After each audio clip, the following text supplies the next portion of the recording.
Good evening दोस्तों। NCERT की series में हम पढ़ रहे हैं हमारी बुक जिसका नेम है सोशल एंड पॉलिटिकल लाइफ। अब तक हम लोग चैप्टर नंबर 6 कंप्लीट कर चुके हैं और आज हमारा चैप्टर नंबर 7, 8, 9, 10 4 डेज़ में हमारा फिनिश। उसके बाद हम लोग शुरू करेंगे इसकी पैडागॉजी। तो आई होप कि आपने पेंसिल कॉपी सब ले लिया होगा। चैप्टर बहुत ही इम्पॉर्टेंट है क्योंकि इससे क्वेश्चन आता ही आता है। एटलीस्ट वन क्वेश्चन तो इससे आता ही आता है। तो आप समझेंगे। इस चैप्टर का नेम है हाशियाकरण की समझ। आप हाशियाकरण समझ जाएंगे ना, तो चाहे कैसा भी क्वेश्चन आए आप उसको एटलीस्ट मतलब मुझे लगता है कि विद इन सेकेंड में आप उसको कर ही देंगे। तो चलिए स्टार्ट करते हैं, समझते हैं हाशियाकरण क्या होता है।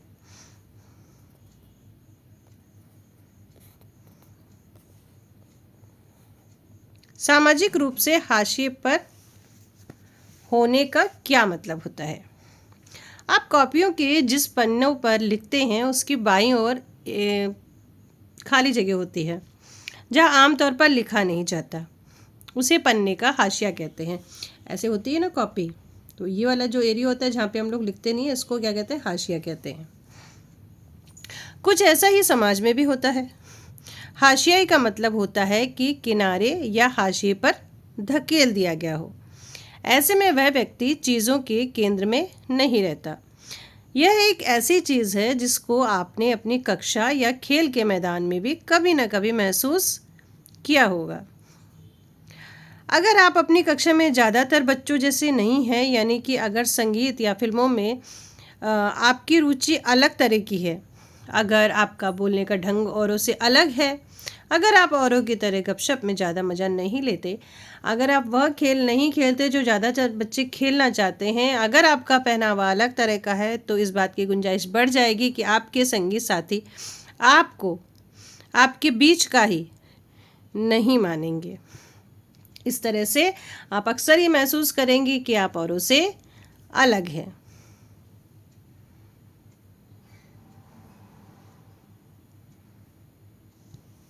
आपकी कही बात, आपके एहसास, आपकी सोच और आपका व्यवहार सही नहीं है या फिर औरों को पसंद नहीं है। ठीक है। जस्ट लाइक आप मान लीजिए कि कभी आप लोग छोटे रहे होंगे तो आपकी क्लास में भी कोई ना कोई ऐसा बच्चा होगा जो एकदम क्लास से अलग ही रहता है। या फिर कभी हम लोग जैसे गेम भी खेल रहे थे बचपन में, तो कोई ऐसा बच्चा जिसको खेल ही पसंद नहीं था, वो खेलना ही नहीं चाहता था, तो वो क्या रहता था, अलग हो जाता था या फिर उसको अलग ही कर देते थे। भाई तुम हमारी टीम में नहीं रह सकते, तुमको ही खेलना नहीं आता और तुम खेलने में मन भी नहीं लगा, तो ऐसा कुछ, तो उसको अलग कर देते थे। तो ये तो थोड़ी सी चीज़ अलग। लेकिन समाज में किस तरह का है? कक्षा की तरह समाज में भी ऐसे समूह या समुदाय हो सकते हैं जिन्हें इस तरह की बेदखली का एहसास रहता है। उनके हाशियाकरण की वजह यह हो सकती है कि वे एक अलग भाषा बोलते हैं, अलग रीति रिवाज अपनाते हैं या बहुसंख्यक समुदाय के मुकाबले किसी दूसरे धर्म के हैं। वे अपनी गरीबी के कारण सामाजिक हैसियत में कमतर माने जाने की वजह से और शेष लोगों के मुकाबले कमतर मनुष्य के रूप में देखे जाने की वजह से खुद को हाशिए पर महसूस करते हैं। हाशिए मतलब अलग थलग महसूस करते हैं। कई बार हाशिए समूह को लोग दुश्मनी और डर के भाव से भी देखते हैं। फासले और अलग थलग किए जाने का यह एहसास समुदायों को संसाधन और मौके का फ़ायदा उठाने से रोकता है। फलस्वरूप हाशिया समुदाय अपने अधिकारों के लिए आवाज़ उठाने में चूक जाते हैं। उन्हें समाज के ऐसे ताकत और वर्चस्वशाली तबकों के मुकाबले शक्तिहीनता और पराजय का एहसास रहता है। जिनके पास ज़मीन है, धन दौलत है, जो ज़्यादा पढ़े लिखे हैं और राजनीतिक रूप से ज़्यादा ताकतवर हैं। इसका मतलब यह है कि हाशियाकरण किसी एक ही दायरे में महसूस नहीं होता। आर्थिक, सामाजिक और राजनीतिक सभी दायरे समाज के कुछ तबकों को हाशियाई महसूस करने के लिए विवश करते हैं। ठीक है। ये जनजाति में भी हो सकता है, मतलब सोसाइटी भी हो सकती है, अमीरी गरीब का भी हो सकता है, और राजनीतिक में किसका वर्चस्व ज़्यादा है उसके भी अकॉर्डिंग हाशियाईकरण हो सकता है। तो यहाँ पे है कि इस अध्याय में आप 2 ऐसे समुदाय के बारे पढ़ेंगे जिन्हें आज भारत में सामाजिक रूप से हाशिए पर माना जाता है। माना जाता है, लेकिन आई थिंक जो एजुकेशन जिस तरह से बढ़ रही है, अब बहुत सारी चीज़ें हैं जो लोग समझने लगे हैं। ठीक है, अब ये है आदिवासी और हाशियाकरण। ये भी एक एनसीईआरटी की बहुत अच्छी चीज़ है जो हमको पिक्चर के थ्रू सारी चीज़ें समझाता है और हमें समझ में भी आ जाता है, स्पेशली बच्चों को। आदिवासी और हाशियाकरण। दिल्ली में एक आदिवासी परिवार सोमा और हेलन दादाजी के साथ बैठकर टीवी पर गणतंत्र दिवस की परेड देख रही हैं। अरे देखो, आदिवासी की नाव। सॉरी दादू, वे आदिवासियों को हमेशा नाचते गाते ही क्यों दिखाते हैं? सही कहा तुमने, आदिवासियों की दुनिया बहुत समृद्ध है। ज़्यादातर लोगों को इस बात का कुछ पता ही नहीं है। हाँ, क्या वे हमारे बारे में और कुछ नहीं जानते?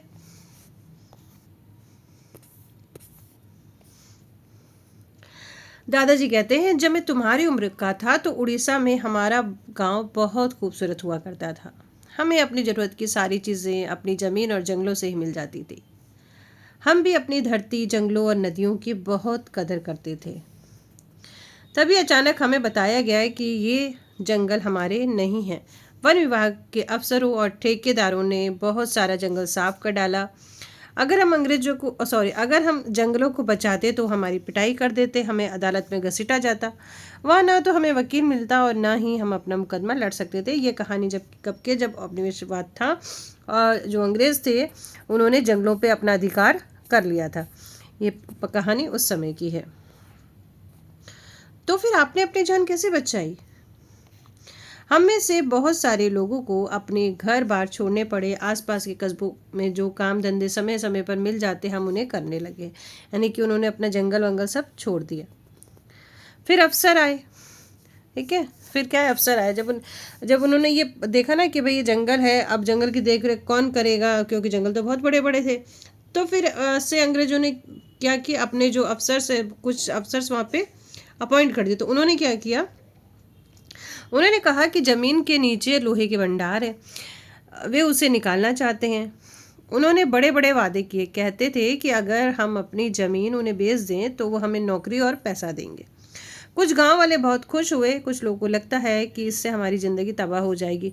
कुछ ने तो कागज़ों पर अंगूठे के निशान भी लगा दिए। उन्हें पता ही नहीं था कि अंगूठे का निशान लगाकर वे अपनी ज़मीन बेच रहे हैं। मुट्ठी भर लोगों को उन्होंने छोटी मोटी नौकरी पर रख लिया, लेकिन ज़्यादातर लोगों ने अपनी ज़मीनें नहीं बेची।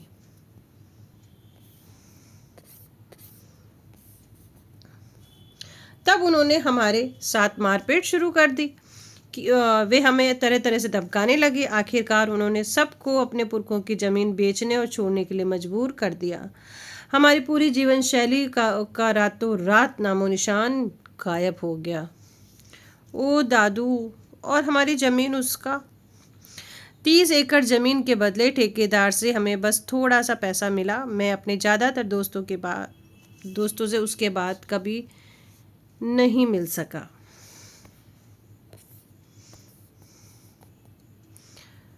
शहर में वे पैसे बड़ी मुश्किल से थोड़े दिन चले। हमारे पास रोजी रोटी का कोई साधन नहीं बचा था। हम सब किराए के कमरे के मकान में रहने लगे। अपनी बेखौफ ज़िंदगी और खुले माहौल की हमें बहुत याद आती थी। कुछ साल बाद तुम्हारे पिताजी को दिल्ली में नौकरी मिल गई और हम यहाँ चले आए। वे बड़े कठिनाई भरे दिन थे, इसलिए तुम दोनों को भी हम कई साल तक स्कूल नहीं भेज पाए। मुझे स्कूल जाने से नफ़रत थी। हम पढ़ाई में इतने पीछे थे कि सारे बच्चे हमारा मजाक उड़ाते थे। हम घर पर में संताली भाषा बोलते थे, इसलिए हिंदी में बात नहीं कर पाते थे। लेकिन अब हमारे कुछ दोस्त बन गए हैं, मैं थोड़ी थोड़ी अंग्रेजी बोल लेती हूँ। काश मैं अपने दोस्तों को अपना गांव बर्बाद होने से पहले दिखा सकता। तुम लोग अभी भी उन्हें अपने गांव के बारे में बता सकती हो, इससे वे काफ़ी कुछ सीख सकते हैं।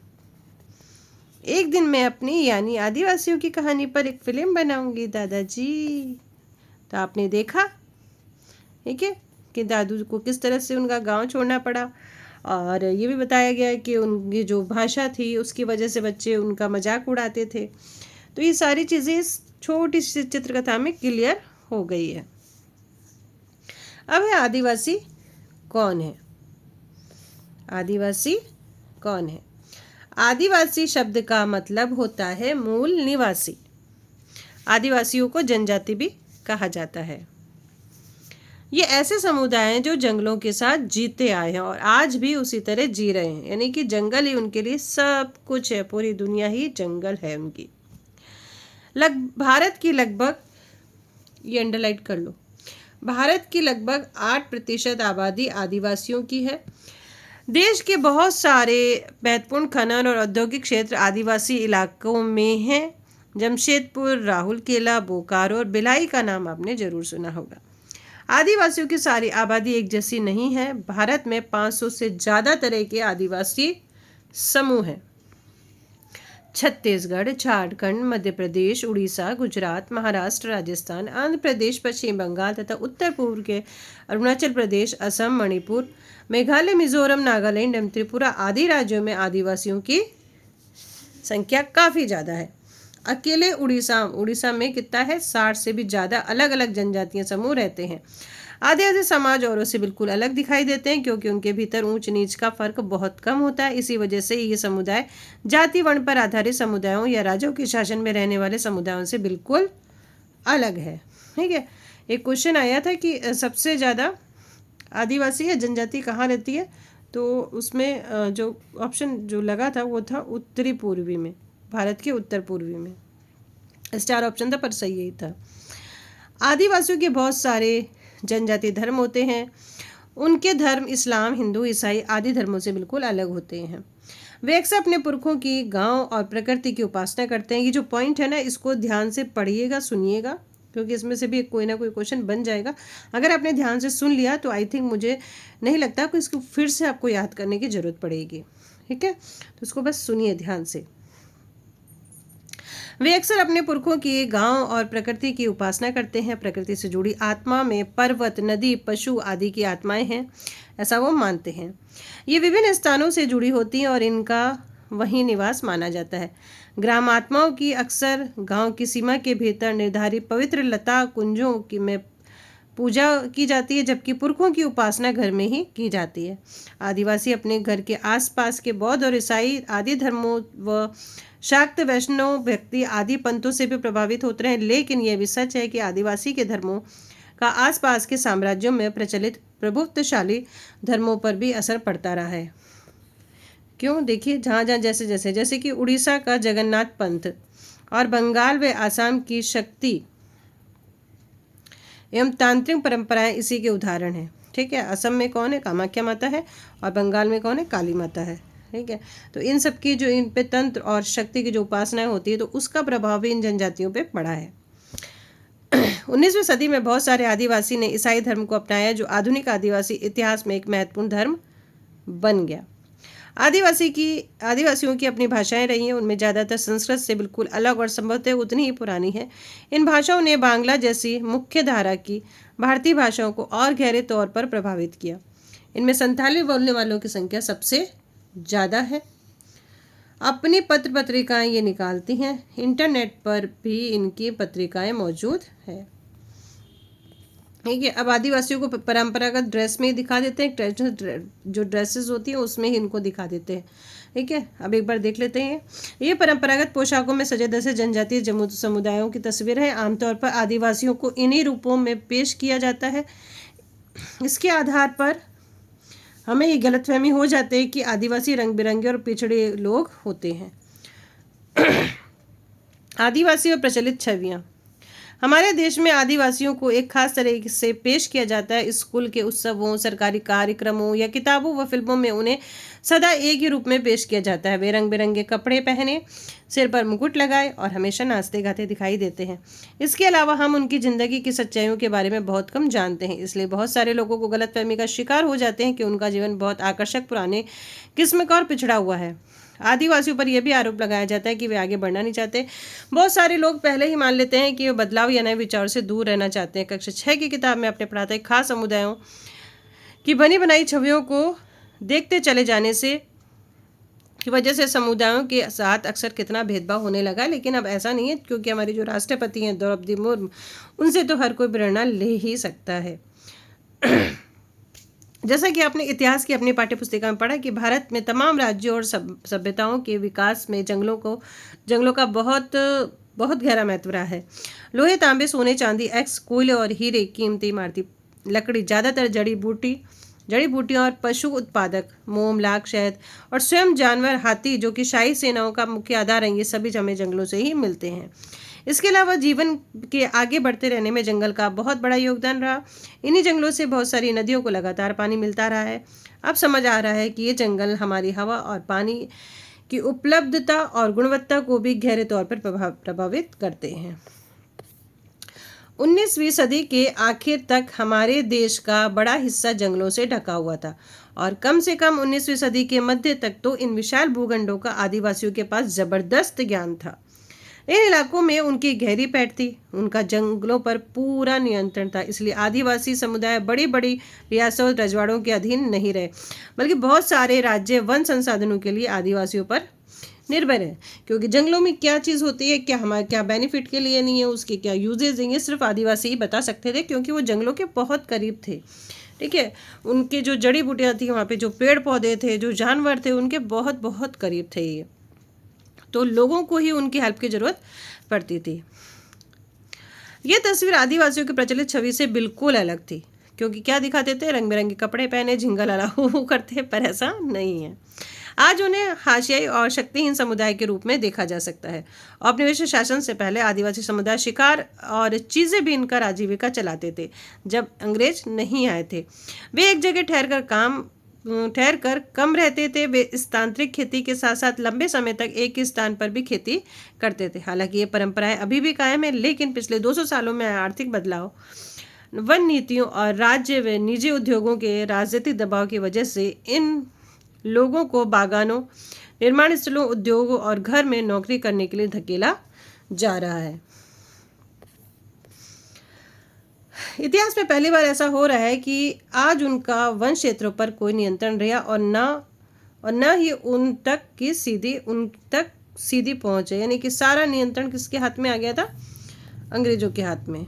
और जब ये हुआ था तो किसी ने कोई था, तब उन्होंने अपना कुछ लिख दिया था पोएम की जैसे, पढ़ लेते हैं इसको। झारखंड और आसपास के इलाकों के आदिवासी 1830 के दशक से ही बहुत बड़ी संख्या में भारत और दुनिया के अन्य इलाकों, मॉरिशस, कैरिबियन और यहाँ तक कि ऑस्ट्रेलिया में जाते रहे हैं। ठीक है, ये मतलब हमारे देश के जो ये आदिवासी है उनकी बात हो रही है कि ये मॉरिशस, कैरिबियन, यहाँ तक कि ऑस्ट्रेलिया में जाते रहे हैं। भारत का चाय उद्योग असम में उनके श्रम के बूते पर ही अपने पैरों पर खड़ा हो पाया। आज अकेले असम में 70 लाख आदिवासी हैं। इस विस्थापन की कहानी भीषण कठिनाइयों, यातना, विरह और मौत की कहानी रही है। 19वीं सदी से ही इन पलायनों के कारण 5 लाख आदिवासी मौत के मुंह में जा चुके थे। नीचे कुछ गीत गया जो आदिवासियों ने लिखा है। अब ये एक बार छोटा सा फोटो है, ये क्या है, ये फोटो उड़ीसा के कालाहांडी जिले में स्थित न्यामगिरी पहाड़ी का है। ये डोंगरिया कोंड नामक आदिवासी समूह का इलाका है। न्यामगिरी इस समुदाय का पवित्र पर्वत है। यह एक बड़ी एल्युमिनियम कंपनी यहाँ खान और शोधक संयंत्र लगाना चाहती है। यह योजना इस आदिवासी समुदाय को विस्थापित कर देगी। इस समुदाय के लोगों ने इस प्रस्तावित योजना का जमकर विरोध किया है। पर्यावरण भी उनका समर्थन कर रहे हैं, पर्यावरणवादी, और सर्वोच्च न्यायालय में कंपनी के खिलाफ मुकदमा भी चल रहा है।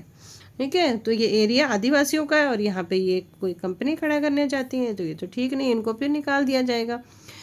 तो इसका विरोध हो रहा है, मुकदमा चल रहा है। इमारती लकड़ी और खेती व उद्योगों के लिए विशाल वन भूमियों को साफ किया जा चुका है।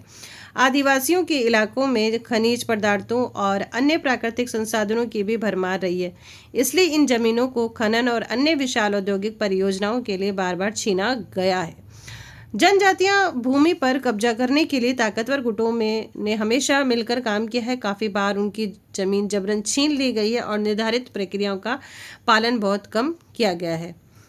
सरकारी आंकड़ों से पता चलता है कि खनन परियोजनाओं के कारण विस्थापित होने वालों में 50% से ज़्यादा केवल आदिवासी रहे हैं। आदिवासियों के बीच काम करने वाले संगठनों का एक ताज़ा सर्वेक्षण रिपोर्ट से पता चलता है कि आंध्र प्रदेश, छत्तीसगढ़, उड़ीसा, झारखंड में जो लोग विस्थापित थे उनमें से 79% आदिवासी थे।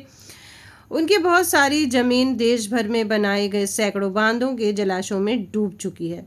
पूर्वोत्तर भारत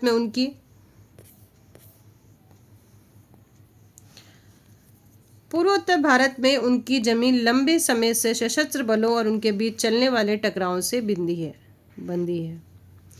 इसके अलावा भारत में 104 राष्ट्रीय पार्क, 40,501 वर्ग किलोमीटर और 543 अन्य जीव अभयारण्य, 1,18,918 वर्ग किलोमीटर के हैं। ये ऐसे इलाके हैं यहाँ मूल रूप से आदिवासी रहा करते थे। मतलब जहाँ जहाँ राष्ट्रीय पार्क, वन्य जीव अभयारण्य बने, यहाँ कौन रहते थे? आदिवासी रहा करते थे। अब उन्हें वहाँ से उजाड़ दिया गया है। अगर वे जंगलों में रहने की कोशिश करते हैं तो उन्हें घुसपैठिया कहा जाता है और मारा जाता है। अपनी जमीन और जंगलों से बिछड़ने पर आदिवासी समुदाय आजीविका और भोजन के अपने मुख्य स्रोतों से वंचित हो जाते हैं। अपने परंपरागत निवास स्थानों के छिनते जाने की वजह से बहुत सारे आदिवासी काम की तलाश में शहरों का रुख कर रहे हैं। वहाँ छोटे मोटे उद्योग, इमारतों या निर्माण स्थलों पर मामूली वेतन वाली नौकरियां उनको करनी पड़ती हैं। इस तरह से वे गरीबी और लाचारी के जाल में फंसते चले जाते हैं। ग्रामीण इलाकों में 45% और शहरी इलाकों में 35% आदिवासी समूह गरीबी की रेखा के नीचे गुजर बसर कर रहे हैं। इसकी वजह से कई तरह के अभाव का शिकार हो जाते हैं। उनके बहुत सारे बच्चे कुपोषण का शिकार रहते हैं। आदिवासियों की भी साक्षरता भी बहुत कम है। जब आदिवासियों को उनकी ज़मीन से हटाया जाता है तो उनकी आमदनी के स्रोत के अलावा और भी बहुत कुछ है जो हमेशा के लिए नष्ट हो जाता है। वे अपनी परंपरा और रीति रिवाज गंवा देते हैं जो उनके जीने का अस्तित्व का स्रोत है। उड़ीसा में एक रिफाइनरी परियोजना के कारण विस्थापित हुए गोविंद मारन कहते हैं, ये क्या है? गोविंद मारन कौन है? ये भी एक आदिवासी व्यक्ति हैं। वो कहते हैं उन्होंने हमारी खेती की ज़मीन छीन ली, बस थोड़े से मकान छोड़ दिए। उन्होंने शमशान भूमि, मंदिर, कुएं, तालाब सब कुछ अपने कब्जे में ले लिया है। अब हम कैसे जिएंगे? तो ये क्या है? आदिवासी के जीवन के आर्थिक और सामाजिक आयाम एक दूसरे से जुड़े हैं। एक दायरे में होने वाला विनाश दूसरे दायरे को प्रभावित करता है। उनके संसाधनों के लिए होने वाली छीना झपटी और विस्थापन की प्रक्रिया अक्सर दर्दनाक और हिंसक होती है। ठीक है, ये तो थे हमारे आदिवासी। अब है अल्पसंख्यक और हाशियाकरण। अल्पसंख्यक कौन है ये भी देख लेते हैं, पर अब नहीं लगता कि कोई अल्पसंख्यक है। संख्या तो सबकी बढ़ी रही है और सारा ये चीज़ हमारे ही भारत में है और कहीं नहीं है ऐसी चीज़ें। चलिए, इकाई 1 में आपने पढ़ा था कि मौलिक अधिकारों के जरिए हमारा संविधान मार्मिक और भाषाई अल्पसंख्यकों को सुरक्षा प्रदान करता है। आपकी राय में अल्पसंख्यक समुदायों को सुरक्षा क्यों मुहैया कराई जा रही है? अल्पसंख्यक शब्द आमतौर पर ऐसे समुदायों के लिए इस्तेमाल किया जाता है जो संख्या की दृष्टि में बाकी आबादी वालों के मुकाबले में कम है। अल्प मतलब कम है। लेकिन यह अवधारणा केवल संख्या के सवाल तक ही सीमित नहीं है। इसमें न केवल सत्ता और संसाधनों तक पहुंच जैसे मुद्दे जुड़े हुए हैं, बल्कि इसके सामाजिक और सांस्कृतिक आयाम भी होते हैं। जैसा कि आपने इकाई 1 में पढ़ा था, भारतीय संविधान इस बात को मानता है कि बहुसंख्यक समुदाय की संस्कृति, समाज और सरकार की अभिव्यक्ति को प्रभावित करती है। ऐसी सूरत में छोटा सा आकार घाटे की बात साबित हो सकता है और संभवतः कि छोटे समुदाय हाशिए पर खिसकते चले जाते हैं। और ऐसे में अल्पसंख्यक समुदायों को बहुसंख्यक समुदायों की सांस्कृतिक वर्चस्व की आकांक्षा से बचाने के लिए सुरक्षात्मक प्रावधानों की जरूरत पड़ती है। ये प्रावधान उन्हें भेदभाव और नुकसान की आशंका से भी बचाते हैं। कुछ खास परिस्थितियों में छोटे समुदाय अपने जीवन, संपत्ति और कुशल क्षेम के बारे में असुरक्षित भी महसूस कर सकते हैं। ठीक है, ये छोटा सा अल्पसंख्यक और ये बहुसंख्यक, तो इनसे डर लग रहा है। अच्छा, और सुरक्षा की ये भावना तब और बढ़ जाती है जब अल्पसंख्यक और बहुसंख्यक समुदायों के बीच तनावपूर्ण होते हैं संबंध। संविधान की इन असुरक्षाओं की व्यवस्था इसलिए की गई है कि हमारा संविधान भारत की सांस्कृतिक विविधता की सुरक्षा तथा समानता व न्याय की स्थापना के प्रति संकल्पबद्ध है। जैसा कि अध्याय 5 में आप पढ़ चुके हैं, यस बिल्कुल पढ़ चुके हैं, कानून को कायम करने के लिए मौलिक अधिकारों को साकार करने में न्यायपालिका, हमारा जो चैप्टर 5 क्या था, न्यायपालिका एक अहम भूमिका निभाती है। अगर किसी भी नागरिक को ऐसा लगता है कि उसके मौलिक अधिकारों का हनन हो रहा है तो अदालत में जा सकता है। ठीक है, फर्स्ट अभी हमने क्या पढ़ा, आदिवासी और हाशियाकरण। सेकंड क्या पढ़ा हमने, अल्पसंख्यक और हाशियाकरण। अब है मुसलमान और हाशियाकरण। ठीक है, इनका सबका हाशियाकरण होते होते जो, चलिए क्या कहना है। 2011 की जनगणना के अनुसार भारत की आबादी में मुसलमानों की संख्या 14.2% है। उन्हें हाशियाई समुदाय माना जाता है क्योंकि दूसरे समुदायों के मुकाबले उन्हें सामाजिक आर्थिक विकास के उतने लाभ नहीं मिले हैं। विभिन्न स्रोतों से ली गई 3 सारणियों से पता चलता है कि मूलभूत सुविधा, साक्षरता और सरकारी नौकरी के हिसाब से मुस्लिम समुदाय की स्थिति कैसी है। तो ये आप देख लीजिए कैसी है।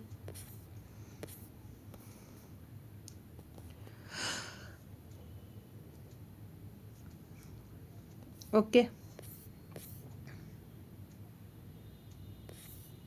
चलिए अब ये आंकड़े हमको क्या बताते हैं। इस बात को ध्यान में रखते हुए कि मुसलमान विकास के विभिन्न संकेतों पर पिछड़े हुए हैं, सरकार ने 2005 में एक उच्च स्तरीय समिति का गठन किया। न्यायमूर्ति राजेंद्र सच्चर की अध्यक्षता में बनाई गई इस समिति ने भारत में मुस्लिम समुदाय की सामाजिक, आर्थिक और शैक्षणिक स्थिति का जायजा लिया। रिपोर्ट में समुदाय के हाशियाकरण का विस्तार से अध्ययन किया गया। समिति के रिपोर्ट से पता चलता है कि विभिन्न सामाजिक, आर्थिक, शैक्षणिक संकेतों के हिसाब से मुसलमानों की स्थिति अनुसूचित जाति और अनुसूचित जनजाति जैसे अन्य हाशियाई समुदायों से मिलती जुलती है। उदाहरण के लिए 7 से 16 साल की उम्र के मुस्लिम बच्चे अन्य सामाजिक धार्मिक समुदाय के बच्चों के मुकाबले औसतन काफ़ी कम साल तक ही स्कूल की शिक्षा ले पाते हैं। क्यों ले पाते हैं? लेकिन ऐसा तो नहीं है, अलग अलग एरिया में का कुछ अलग अलग होगा हिसाब। मुसलमानों के आर्थिक व सामाजिक हाशियाकरण के कई पहलू हैं। दूसरे अल्पसंख्यकों की तरह मुसलमान के भी कई रीति रिवाज और व्यवहार मुख्य धारा के मुकाबले काफ़ी अलग हैं। सब नहीं, लेकिन कुछ मुसलमानों में, हाँ देखिए ये सही लिखा है, सब नहीं लेकिन कुछ मुसलमानों में बुर्का, लंबी दाढ़ी, फैस, टोपी आदि का चलन दिखाई देता है। बहुत सारे लोग सभी मुसलमानों को इन्हीं निशानियों से पहचानने की कोशिश करते हैं। हाँ ये तो है ही, ठीक है, लंबी दाढ़ी हो तो ये मुस्लिम है, ये तो एक मानसिकता बनी हुई है और सही बात है, ये तो सही लिखा है इसमें। इसी कारण अक्सर इन्हें अलग नज़र से देखा जाता है। कुछ लोग मानते हैं कि वे हम बाकी लोगों जैसे नहीं हैं। अक्सर यही सोच उनके साथ गलत व्यवहार करने और भेदभाव का बहाना बन जाती है। कक्षा 7 में आपने पढ़ा था कि किस तरह अंसारी परिवार को किराए पर मकान ढूंढने में मुश्किल आ रही थी। वो मकान ढूंढने जाते हैं तो पता चलता है मुस्लिम है तो कोई देता ही नहीं ना। मुसलमान के इसी सामाजिक हाशिए के कारण कुछ स्थिति में वे जिन इलाकों में पहले से रहते आए हैं वहाँ से निकलने लगे हैं, जिससे अक्सर उनका गेटोइजेशन होने लगता है और कभी कभी यही पूर्वाग्रह, घृणा और हिंसा को जन्म देता है। ये तो सही बात है, हो ही जाता है। अब है इस अध्याय के उपरोक्त भाग में हमने देखा कि मुसलमानों के आर्थिक और सामाजिक हाशियाकरण के बीच गहरा संबंध है। इसी अध्याय में पीछे आपने आदिवासियों की स्थिति के बारे में पढ़ा। 7वीं कक्षा में आप भारत में औरतों की असमान स्थिति के बारे में पढ़ चुके हैं, बिल्कुल पढ़ चुके हैं। इन सारे समूह के अनुभवों से पता चलता है कि हाशियाकरण एक जटिल परिघटना है जिससे निपटने के लिए कई तरह की रणनीतियों, साधनों और सुरक्षा की जरूरत है। इसका मतलब ये है कि संविधान द्वारा परिभाषित अधिकारों और इन अधिकारों को साकार करने वाले कानूनों व नीतियों की रक्षा में हमारी सबकी बराबर की जिम्मेदारी बनती है। इनके बिना न तो हम उस विविधता की रक्षा कर पाएंगे और न हमारे देश को एक अनूठी छटा जो कि हमारे देश को एक अनूठी छटा देती, और न ही समानता के प्रति राज्य की प्रतिबद्धता को साकार कर पाएंगे। अभी निष्कर्ष क्या निकलता है ये, इस अध्याय में हमने यह समझने का प्रयास किया कि हाशिए समुदाय होने का क्या मतलब होता है। हमने विभिन्न आशय समुदायों के अनुभवों के जरिए इस बात को समझने का प्रयास किया। इन समुदायों के हाशिए पर रह जाने के अलग अलग कारण हैं। प्रत्येक समुदाय इसको अलग अलग तरह से महसूस करता है। हमने यह भी देखा कि हाशिएकरण का संबंध अभाव, पूर्वाग्रह और शक्तिहीनता के एहसास से जुड़ा हुआ है। हमारे देश में कई और भी हाशिए समुदाय हैं। दलित भी इसी तरह का एक समुदाय है। इस समुदाय के बारे में हम अगले अध्याय में विस्तार से पढ़ेंगे, ठीक है। हाशिएकरण से कमजोर समाज हैसियत से नहीं पैदा होती, बल्कि शिक्षा और अन्य साधनों तक पहुंच भी बराबर नहीं मिल पाती। सही बात है, जो शिक्षित है ना, देखिए आदिवासी, वो आगे बढ़ रहे हैं, ऐसा नहीं है, क्योंकि हमारा जो भारत है सबको समान अवसर दे रहा है। इसके बावजूद भी हाशिया समुदायों का जीवन भी बदला जा सकता है और बदलता है। कोई भी हमेशा एक ही तरह के हाशिए पर नहीं रहता। अगर हम हाशियाकरण के इस उदाहरण पर ध्यान दे पाए तो इन दोनों समुदायों के पास भी संघर्ष और प्रतिरोध का एक लंबा इतिहास रहा है। हाशिया समुदाय अपनी संस्कृति विशिष्ट बनाए रखना चाहते हैं और साथ ही अधिकारों, विकास और अन्य अवसरों के बराबर का हिस्सा चाहते हैं। ये बिल्कुल बात सही है। अब ये था हमारा चैप्टर, जिसमें से कुछ क्वेश्चंस घुमा फिरा के आपके आ सकते हैं, या आपको इसको सिर्फ सुनना है और थोड़ा सा अपने माइंड में उसको सेट कर लेना है। उससे ज़्यादा इसमें से कुछ नहीं आता, बट हाँ एक क्वेश्चन जरूर आता ही है। ओके, तो ये हमारा चैप्टर नंबर 7 फिनिश हो चुका है। बाकी बच्चे हमारे चैप्टर नंबर 8, 9 एंड 10 7 चैप्टर और 3 चैप्टर कंप्लीट हो जाएंगे। फिर चलेंगे हम इसके क्वेश्चन आंसर पे। तब तक के लिए bye bye, take care, good night.